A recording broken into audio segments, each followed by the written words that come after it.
Sagutin natin tong tanong ni Sir Kaloy Dandan. Sir Kaloy, thank you sa inyong tanong. Sa Facebook ito, Facebook page natin. Sabi niya, Sir, ask ko lang po, Golden Retriever po ba ay aggressive dog? Pwede po bang isama sa bahay kahit hindi itali or hindi na itali or kulong? Ang Golden Retrievers po, napakababait na mga aso niya. In general, I'm talking in general, Golden Retrievers. Kung naghanap kayo ng aso na large or medyo medium large, para sa bahay, para sa family, isa sa pinaka maaasahan na walang aggression ang Golden Retriever, including din dyan yung mga Labrador Retriever, Siberian Huskies, Beagles, ayan. Maasahan nyo na hindi niya ngangat-ngatin yung mga anak mo or what, or medyo sila, mellow ang ugali nila. Pero may mga exceptions to the rule, no? Kagaya ng isang video ko sa TikTok, makikita niyo yan, pinned video ko. Yung Golden Retriever, parang ginangat-ngat yung spine ng isang husky. I don't know the real story about that, no? Iba-iba yung mga sinasabi sa comment section na yun, pero ginangat-ngat niya yung spine ng husky na patay na. Anyway, itong isang case din namin na experience, no? I bought a dog na Golden Retriever, supposedly bomb dog na ito, from a seller na taga Palawan. Aba, pagdating dito, aggressive pala yung aso. I'm not sure kung nabanggit na yun nung owner. Sabi niya aggressive daw or hindi niya nabanggit. I'm not sure na. It happened several years ago. Kaya ako bumili ng Golden Retriever sa kanila noon kasi our client, Okada Manila, required some dogs na talagang walang aggression. Nagustuhan nila yung mga Labrador Retrievers namin, and I think we had a few Golden Retrievers. Gusto nila mas marami pa. So I had to look for Golden Retrievers at a short period of time. And alam nyo, pag ititrain kasi yung mga detection dogs, it would take about mga 4 months para ma-fully train namin ang detection dog para pwede nang isabak at papasa na sa mga evaluations ng PNP SOSHA. Kasi na-evaluate kami niya ng PNP. And we also want to deploy dogs na top performance talaga. Ayaw namin na malulusutan kami. So, I bought the dog. Pagdating dito, aggressive na ako. Nangangagat. Talagang may aggression.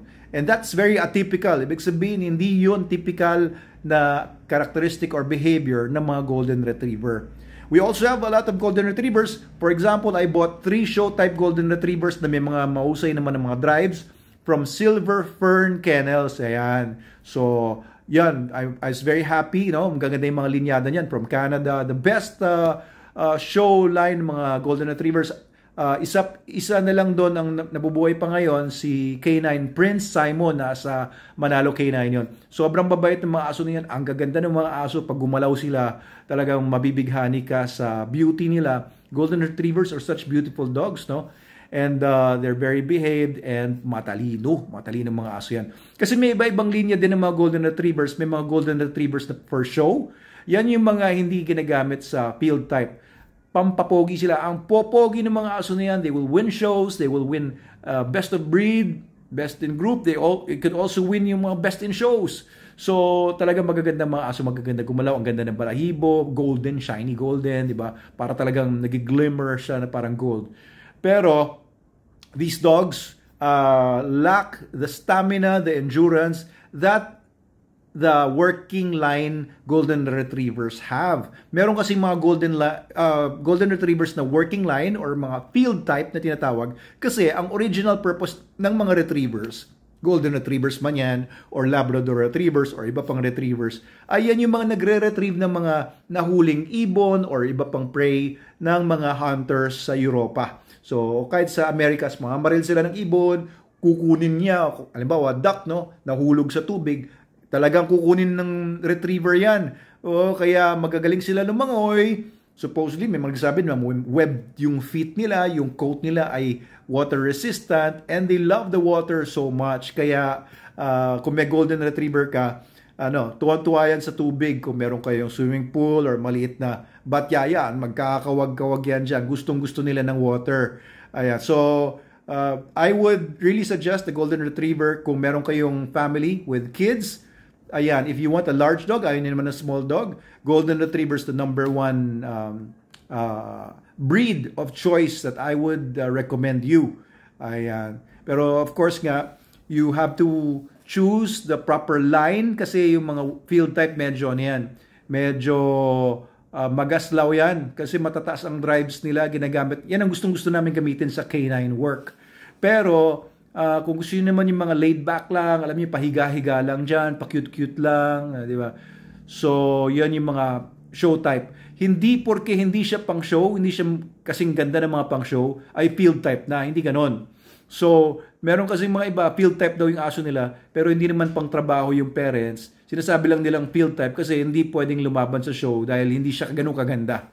So, be careful, no? Pag sinabi ng mga iba na yung Labrador ko or yung Golden Retriever ko ay field type, doesn't mean na ano siya.